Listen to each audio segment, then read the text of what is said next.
The next measure center we look at for this section is a measure called percentiles, and you may have heard this term before, especially as a measure of comparison of children, or when a parent takes their child to school, to the doctor, pediatrician will many times say that the child is in a certain percentile for weight and for height. And so what that percentile, what does that mean? There's a specific meaning of that. So for example, if someone says you're in the top 10%, what does that mean, right? And so what we have here is something called percentile. And is kth percentile is the word we'd use, and the notation is here. You can see, let me zoom in a little bit. You can see PK. It's a big P with a little K on the bottom there.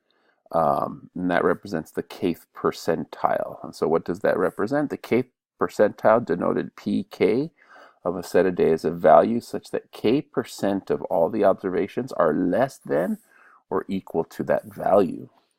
So what does that mean?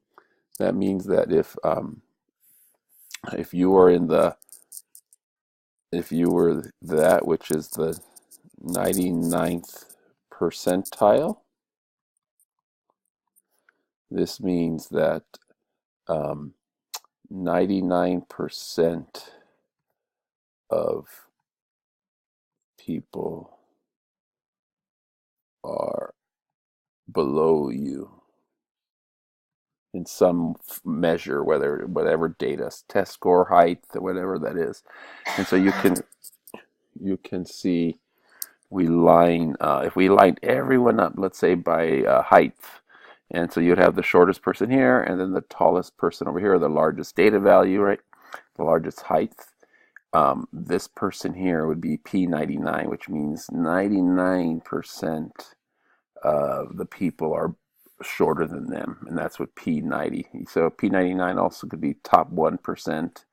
P98 represents top 2%. So it's basically where are you located with respect to everyone else? What percent of the people scored below you? And that's what we're looking at. And so that's what a percentile is. And if we look carefully here, interpreting a percentile, Jennifer just received her test results for SAT exam. Her math score of 600 is in the 74th percentile. Interpret this result. What that means is that 74% of all people who took the SAT scored 600 or below. That's what the 74th percentile would mean for Jennifer in this case. And so we'll be using percentiles as we go ahead in these classes. As we go ahead in the class, we have special percentiles called quartiles, but that will be the next video. So right here, it's just the interpretation of percentile.